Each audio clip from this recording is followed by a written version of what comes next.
Oh, all right. So, welcome everybody. My name is Mandy Scoville. I'm the undergraduate program manager and advisor in French and Italian. We're really happy that you're here today to hear about TAPIF. I'm really excited to have back with us Shannon Reader, who is going to be doing the presentation today. Just to let you know a little bit about Shannon, she graduated from UW as an undergraduate in 2016 with a BA in French and English. She completed the TAPIF program in 2016-2017, the school year, and she was at the Académie de Bordeaux. Afterwards, she returned back to Madison, Wisconsin for a graduate program called the Professional French Master's Program, and then graduated from that in 2019. Shannon since then has worked in Paris and South Carolina in the wine industry, and then for Business France in Chicago as an inward investment advisor for North American companies expanding in France. Now she's been working with Workiva, am I pronouncing that correctly? Yeah. For 1 year as a customer success manager, supporting both English and French speaking customers. So thank you so much, Shannon, for being here today, and I will pass the parole to you.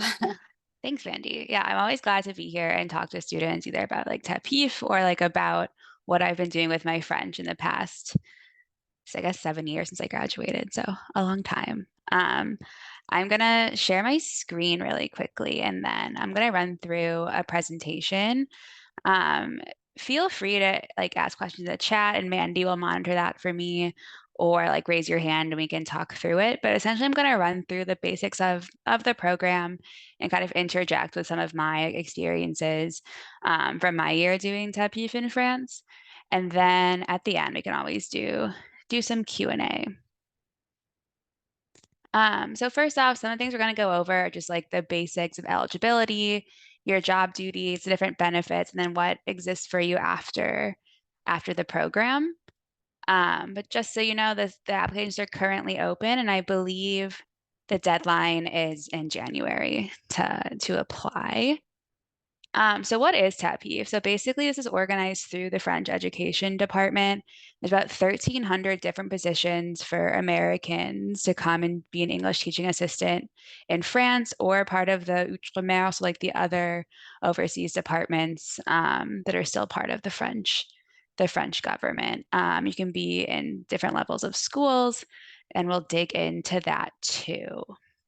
Um, the program is really cool and brings people together from all around the world, 70 different countries. So there's English teaching assistants, Spanish, German, all sorts of 15 different languages. According to their statistics, most people are kind of in the age group right out of college, but you can do it up until the age of 35 and do it up to 3 different times. So there's really 2 goals of the program. One, of course, is to help French students with their English and be part of that exchange in the classroom, but also gives you the opportunity to work in France and experience France as like both post grad and to like have work experience in the French culture and immerse yourself in the language. Also, a great opportunity to travel around France and Europe because of the school schedule.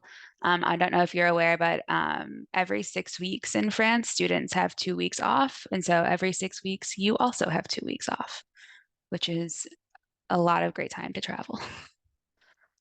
So like I said, it's not a full school year that you're there. You start October 1st and end April 30th. They start school like 2 or 3 weeks before that October 1st date, and they go to school until usually early to mid-June. So you're not there for the full year. There's 2 options. They're teaching in primary school, so what we would think of as elementary school, and then secondary, which is middle and high school. And you can renew that 2 more times, either consecutively, so do like 2 or 3 consecutive years as an assistant, or throughout time up until the age of, I think it's 35. your job really is an assistant. You're not like alone in the classrooms with students. You're not teaching them about English grammar. Typically, a lot of it's focused on American culture. You're only working 12 hours a week in anywhere from 1 to 3 schools. I worked in one school. It was a middle and high school in sort of a rural area, and I worked mostly with the high school students, but met with some middle school students every once in a while. I did lessons on like American college life because it's so different than French university life. We talked about March Madness, which was really fun. And I also was there during the 2016 presidential election. So we did a lot of lessons on the American electoral system, voting, and just kind of the implications of that election for the US and for France as well. A lot of times you'll take students in like small discussion groups, or like I said, you can present to the class, but you're never like left alone with a room full of students. For primary schools, a stronger level of French is required because a lot of those students are so young, they don't have as much capability in English yet. And it's obviously that the focus is different for them than it is for students who are older and have like stronger language capabilities. In secondary school, you still do need to have a good level of French, but it's not as necessary because they have a higher level of English, and really their entire class is performed in English for the most part. But that can always, of course, vary from student to student. And then, just like in the US, France has school districts, but it's more by region and not as um, intricate as in the US. So when you apply to TAPIF, you're able to indicate 3 different preference regions on your application. And then once you receive your acceptance to TAPIF, it says on the letter, like, congratulations, you've been accepted to the TAPIF program in this academy. So for example, when I was notified of my acceptance in April of 2016, it let me know that I'd be in the Bordeaux Academy. And then later on that summer, I got a letter officially assigning me to which school. And I got the contact information for the school and the teacher who was in charge of me for the most part. And like I mentioned, I only worked in one school, but I had friends who worked in 3 schools. Their 12 hours were divided between those 3 different schools that are all in the same area. And just thinking about the application timeline. So they're due by January 15th, and then you'll find out the first 2 weeks of April whether you've been accepted to the program or not, along with that letter saying which academy you've been assigned to. Later in the summer, between June and August, you'll get that official notification of which school you'll be at, the teacher contact for you to reach out to kind of get organized with them. After that, you'll start working on your visa process with the French government and their contractor, VFS Global, which I'm sure you're familiar with if you've studied abroad recently. And then you just need to arrive in France before October 1st, because that's when your contract starts. And from there, you'll be working in France until April 30th. Typically, your visa goes past April 30th, so you can stay and travel or do whatever else in the EU.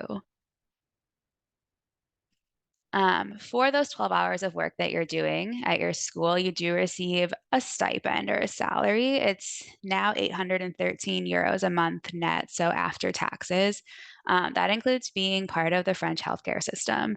So you do have health insurance as any other French worker would through the Sécu, which is another great benefit. There is a note here that in the overseas departments, they do have a little bit higher salary because the cost of living in some of those regions is so high, as someone who's not local. And then I would also note too that this 813 euros is true for all of the academies within the metropole, so within France. So areas like Paris or other major cities do have higher cost of living, something to keep in mind when you're thinking about saving money beforehand. Like I said, one of the benefits is being part of the French Sécu. So you get all the health insurance benefits as other French citizens, which is awesome. Um,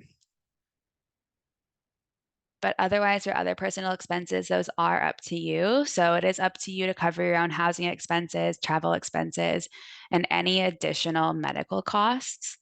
So the program does advise that you do save money beforehand to kind of make up the difference of making a salary of 813 euros.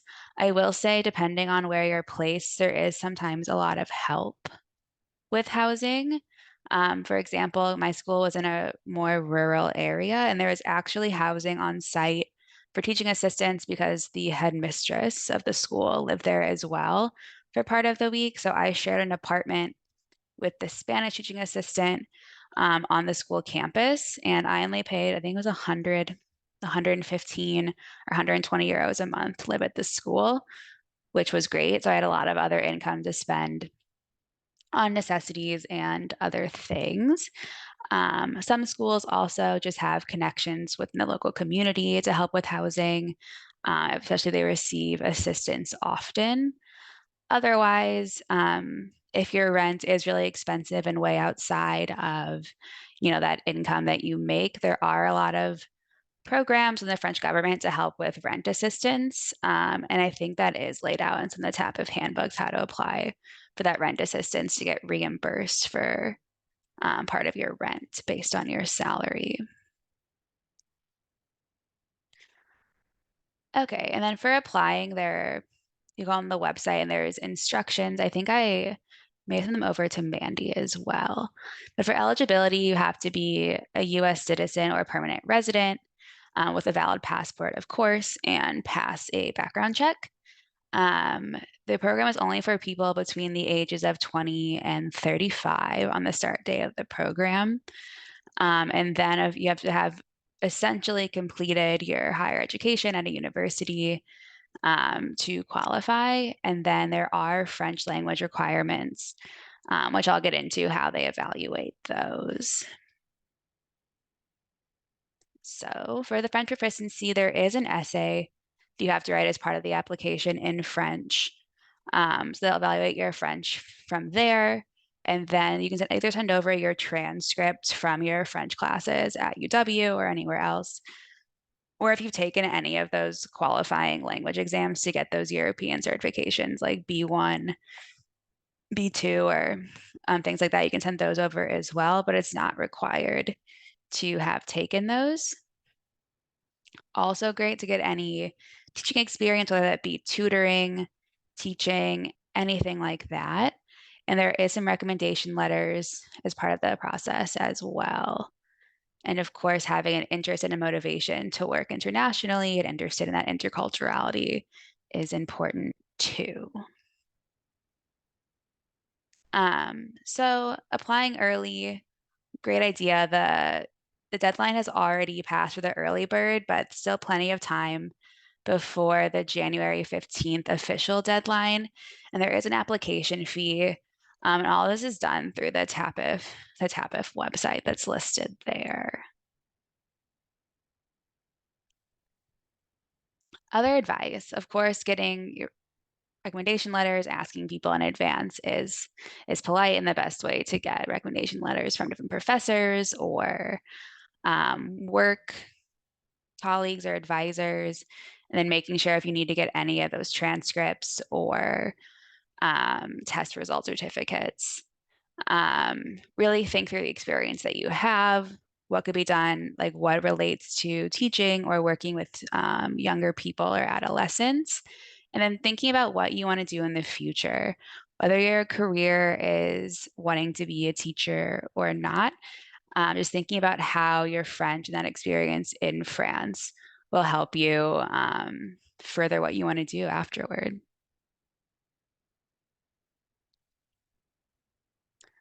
Other advice from this person is just making sure you save money, um, really thinking about your top three placement academies. You can get placed outside of what you rank in those top three, but obviously a lot of people are going to be ranking Paris first or other more desirable areas like the south of France and like the Aix-Marseille Academy.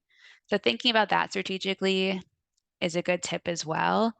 I didn't rank Paris at all because of the high cost of living, and I just kind of wanted to experience a different part of France. And I'd never been to Bordeaux, and it seemed like a great mid-sized city, and I actually really did love it. Also, there's a lot more placement in the secondary level than the primary level.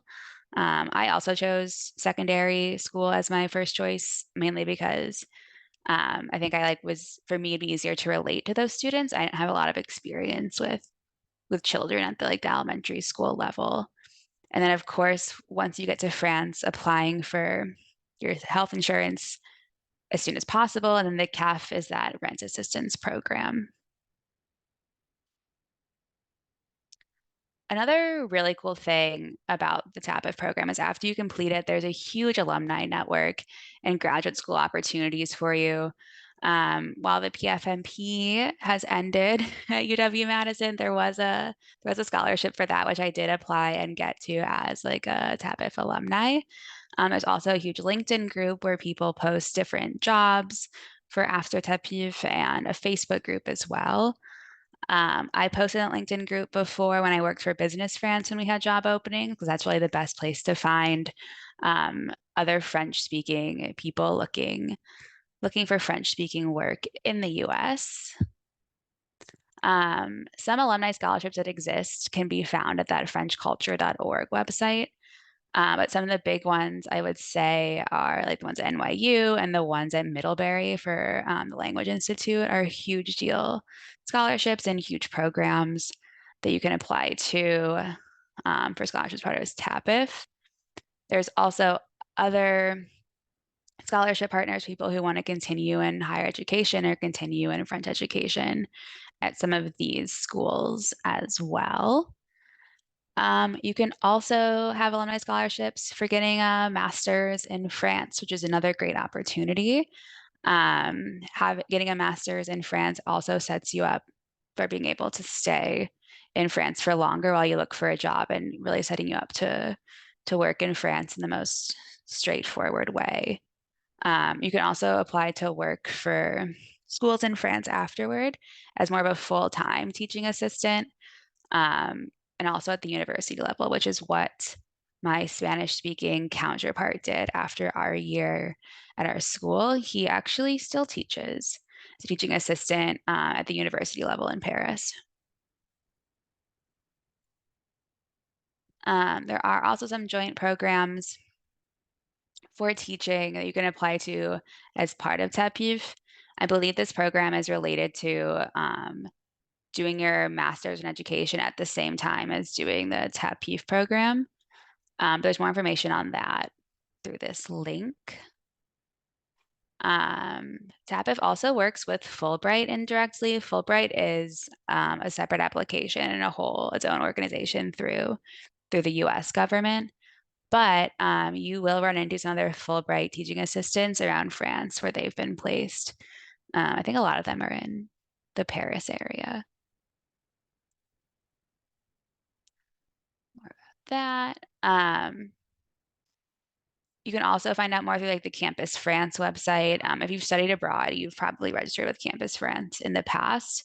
So you can get updates from them to see what's going on in terms of different scholarships or for alumni.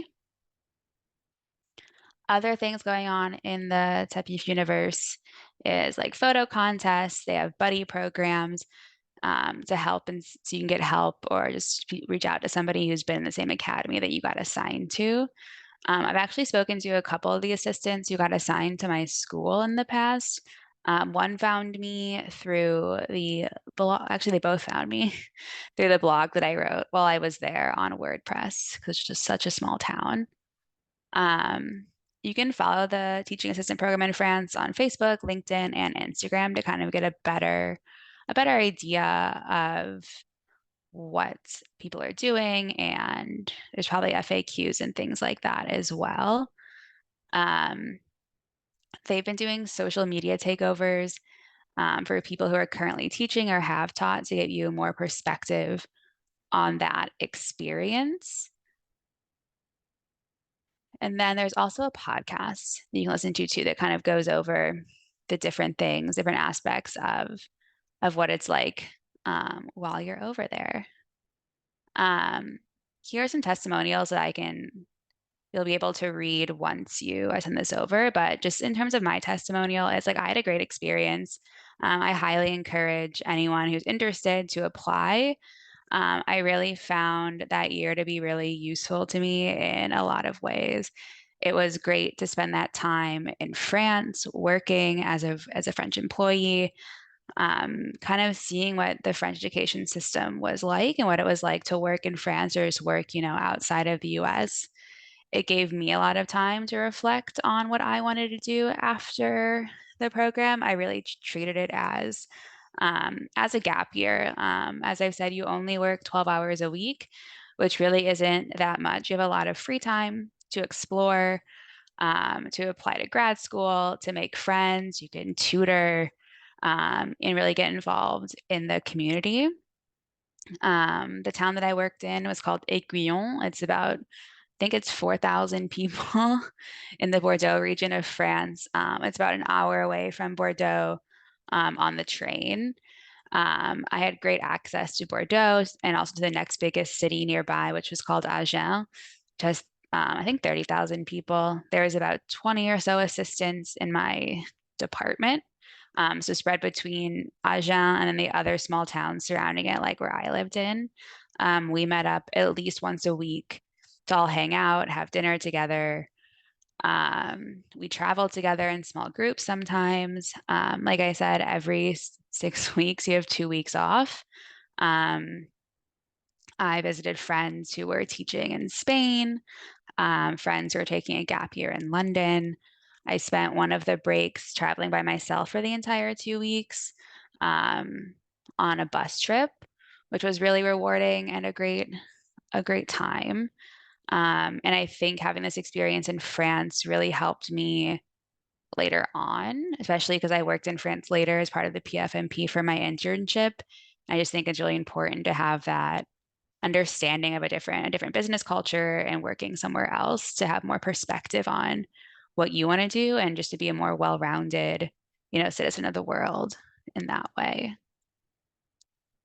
If you have any questions, Selena Jaffe is the current coordinator for the program. You can reach out at that email and find more FAQs at that link. I also sent some things over with like the timeline. There's a whole FAQ document. I think it's like 19 pages long, to run through. But that's all I have. I'm more than happy to answer questions about my experience or applying or what I've been doing for the last few years with my French. Great. Thank you, Shannon. Thanks so much. Of course. And if anyone has any questions, I'll just, you're welcome to unmute and ask those now or put them in the chat.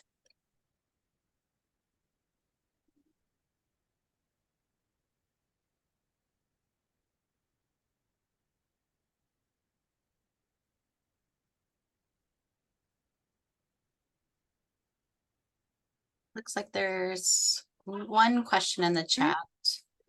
Can you see that, Shannon? Oh, I can, yeah. I Here, I can read it too. For the French proficiency levels, is there an exam that we should have to take, or is it just based on your essay? Yeah, so for the French proficiency, it is partly based on your essay, and then either you can send exam results if you've taken any of those qualifying exams, or just based on your university transcript. So you can get that from UW to send over. I'm not sure this is still the case, but I remember that my advisor for the French department filled out a proficiency like rubric, like certifying that he thought I was a qualified French speaker. Yeah, and I can just follow up on that. We do offer that service in the Department of French and Italian. So if anyone needs a proficiency letter, we have someone in the department that would meet with you either in person, or I'm not sure exactly how they structure it, if it's online or in person. And then they would write up a proficiency kind of report to give you for your application. That's good to know. Maybe that's what I did. For study, I did participate in study abroad. I did the year program in X, so the APA. So I was there for 10 months for my entire junior year. Um, I think it actually is a lot different from study abroad. And I have a mutual friend who really struggled with the differences between study abroad and TAPIF. In TAPIF, you're a lot more independent. You don't have the same structure as you do as a university student, where you have more hours of classes, a lot more organization coming from UW, especially with the APA program. It's really kind of up to you what to do with the rest of your time outside of those 12 hours. And it can really depend on the school that you're at, how close you are to other teaching assistants, both geographically and in terms of your relationship. And I think it's a lot more about what you make of it than study abroad. It's really up to you to figure out how you want your year to be, what you want to do, what you want to spend your extra time doing, and what's important to you. There aren't as many resources set up for you like there is in a study abroad program. It's a lot more independent.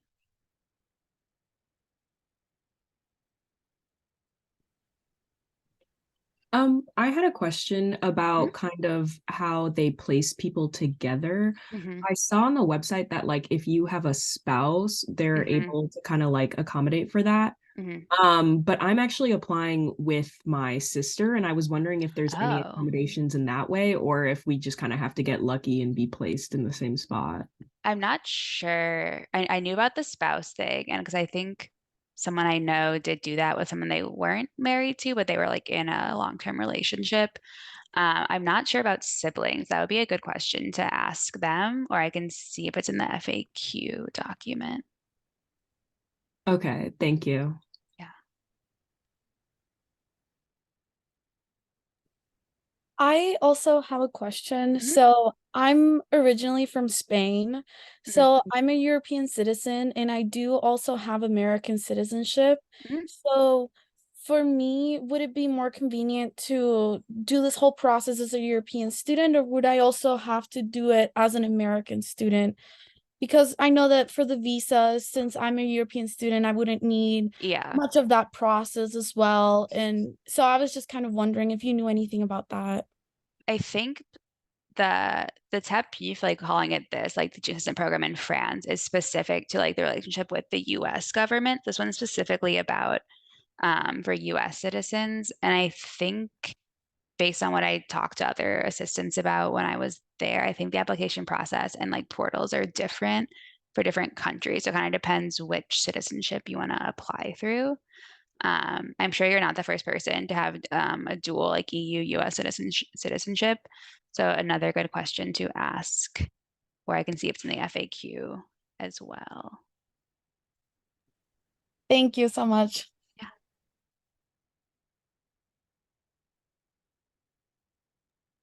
Okay. Are there any more questions from anyone?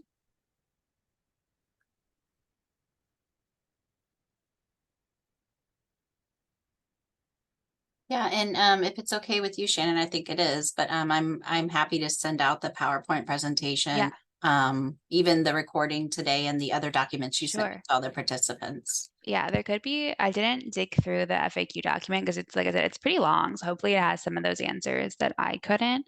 Otherwise, that contact information is up here, like in the contact us, reach out the TAPIF at frenchculture.org, and I'm sure they'd be happy to help. But like I said, you have plenty of time to apply, but I would start thinking about getting those recommendation letters, and all of the other things leading up to it if you're thinking about applying by January 15th. I do have friends who did 2 years in a row. So it really is a great program to kind of figure out what you want to do and also to have like a good experience in France outside of study abroad. I can't remember, or if someone has a question that's more specific to experience, would you Mhm. invite them to contact you, or should they still contact the TAPIF? Um, you can reach out to me, of course, like by Yeah, email, any specific questions they have about my experience or more of those like right. qualitative questions, for sure, reach out to me. Okay. All right. There we go. Well, if there's no more questions, I just want to do a virtual clap for Shannon, and thank you so much for coming today and presenting for everybody. And like I stated, I'll be happy to send out the presentation to everybody and the documents. Great. Thanks for having me.